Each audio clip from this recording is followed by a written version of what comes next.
Yeah, I'm back down Wellington Bridge, down South Wexford here with Kehoe. So a bit of an update since we were last here at calving time.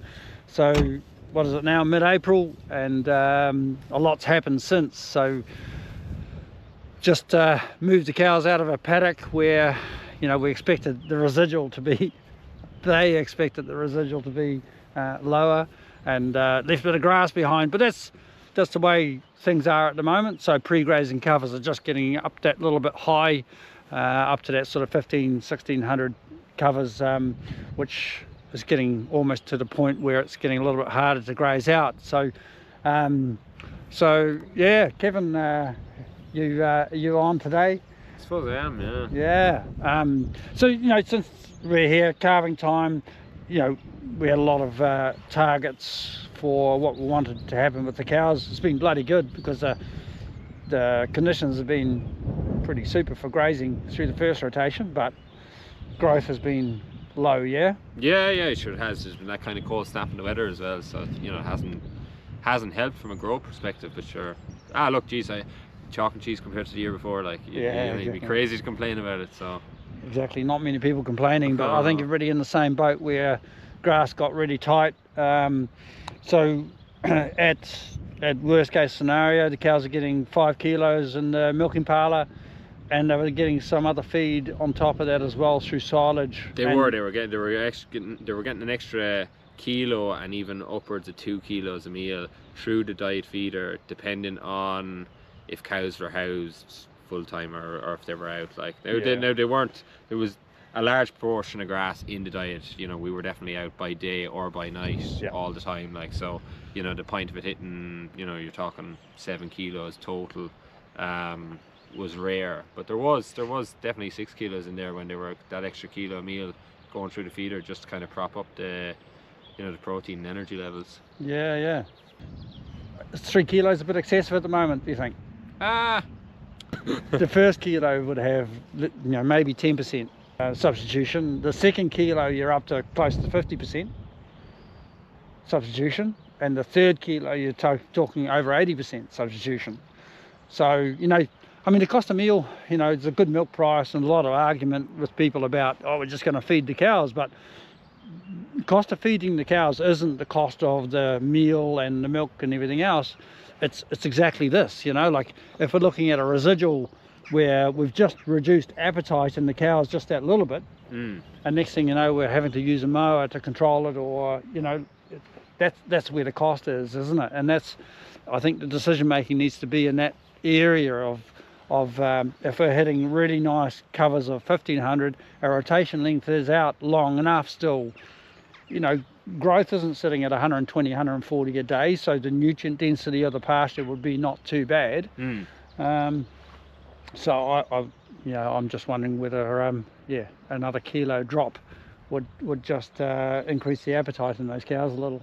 I don't know. I'd rather keep cows happy for these next couple of weeks, just leading into breeding and spending. I'm going to edit this out anyway, because this is a bad argument to have publicly. But I'm actually just standing here wondering, and I know.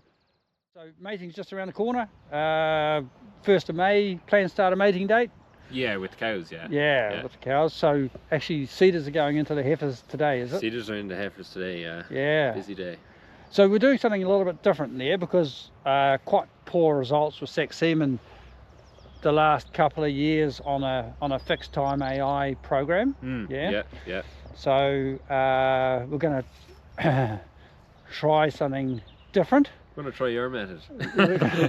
This is all on me. So I used to run this program in New Zealand and in Ireland, where we're only using a seeder and 1 shot of PG. So seeder goes in day 1, shot of PG day 7, seeder 8 day 8, mate day 10, and it used to be a fixed time AI program, but so it doesn't have any GnRH going in on day 1 or when the seeder comes out, which is required to do a fixed time AI program. But what we're going to do is you know, run the program with just a 1 shot of PG. Seeders come out day 8, and then we're looking to mate to observation. So the We'll probably have to split the mating over 2 and up to 3 matings over a morning, afternoon, and maybe the next morning. So so that's the program for the heifers, yeah? Yeah. And then the cows, sex semen going to be used on the cows. So you've identified all the cows you want to breed from. Yep. To dairy sexed, no conventional being used. I will use a little bit of conventional, but I'm talking, could be 30 cows I'll give conventional to. It's cows that aren't suitable for sex for one reason or another. They've had some issue, but they're really good cows. Yeah. So I'm going to use conventional on them, and it's just going to prop up the your replacements. Right. Using a bit of a Y weight program on the cows, so hoping to mate all the sex semen in the first 10 days. So you've got collars on the cows. Yeah. And so they're going to identify all the cows that are cycling 7 to 14 days prior to the start of mating will be PG the day before mating.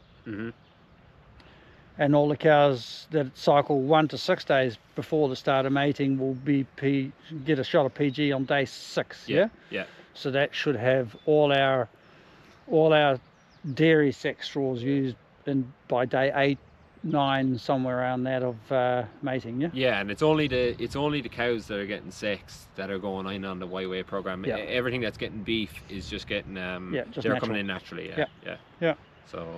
So that should have all the dairy AI straws used in the first 10 days, and then at calving time you should have it will be busy. A nice tight bunch of cows calving, and hopefully get good results. We also we decided to go down the route as well in terms of bolus in the cows. So everything got co-secure bolus 24 days pre-breeding for the cows. So did they get one already in January then as well? No, they didn't. No, so just one co-secure or 2? They got 2 co-secure boluses. Two co-secure boluses now. Yeah, okay. So we'll wait and see. Hopefully. Yeah, so we're trying to cover all the minerals, and so nutrition is right, minerals right, and good program in place. So we've had a good year, good utilisation, good intakes. So we're running out of excuses really. Yeah. I'm happy with where the cows are at though, like at 2.3 kilos.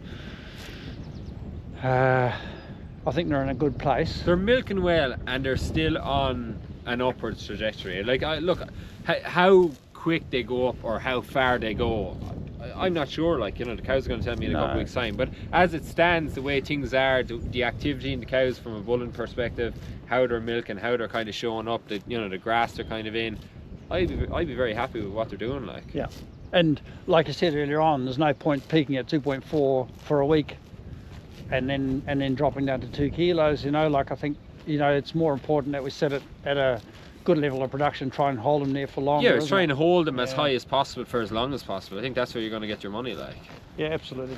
As opposed to, like, look, I could waffle on and say I got 2.5 kilos of milk solids for a day, and we're back down to 2 kilos of milk solids. We'd have been better holding 2.3 for 6 weeks, like. Yeah, absolutely. Yep. So on target for where we sort of wanted things to be, yeah? Yeah, I think so. Yeah, I'm happy. Cool.